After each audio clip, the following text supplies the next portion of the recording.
ایک چھوٹی سی بات عرض کرتا ہوں، ہم لوگ اپنے بچوں کو مدرسے نہیں بھیجتے، کیوں؟ مولوی نہیں بنانا چاہتے۔ مولوی کیوں نہیں بنانا چاہتے؟ یہ کھائے گا کہاں سے، کمائے گا کہاں سے؟ باطل نے اتنی محنت کی، ہمارے دماغوں میں گھسا دیا۔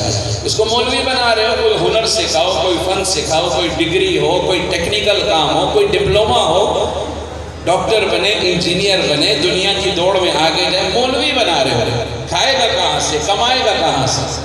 بھئی ایسی بات ہے نا، دنیا والوں کو ٹینشن ہے بچہ مولوی بنے گا، کھائے گا کہاں سے، آگے بولو، کمائے گا کہاں سے، یہی ٹینشن ہے نا۔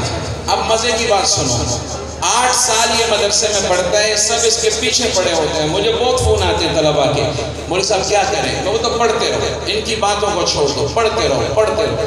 8 سال تک یہ بیچارہ سنتا رہتا ہے، کھاؤ گے کہاں سے، کماؤ گے کہاں سے، کھاؤ گے کہاں سے، کماؤ گے۔ اب آگے سنو، 8 سال بعد جس دن اس کی دستار بندی ہوتی ہے نا، دنیا والوں کو اللہ دوسری ٹینشن لگا لیتے ہیں، کیا؟ کھاتا بہت ہے، نہیں بلے پہلے کیا بولتے تھے؟ کھائے گا کہاں سے، کمائے گا۔ مولوی بن جاؤ کیا بولتے ہیں؟ میں اور کیا بولوں؟ کیوں حاجی صاحب، چاچا جی صحیح بول رہا ہوں، میں اور کیا بولوں؟ جو رب کے دین کا کام کرے گا، رزاق تو وہ ہے، کیا اسے بھوکا رکھے گا؟ وہ تو کافر کو بھی روزی دیتا ہے۔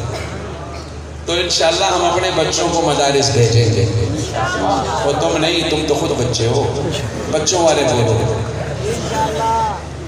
زبردستی بلوا رہا ہوں، 2 ہاتھ کھڑے ہو جاتے ہیں، جان چھڑاتے ہو، ہاتھ کھڑا کر کے بولو، بچوں سے علماء سے تعلق رکھیں گے انشاءاللہ۔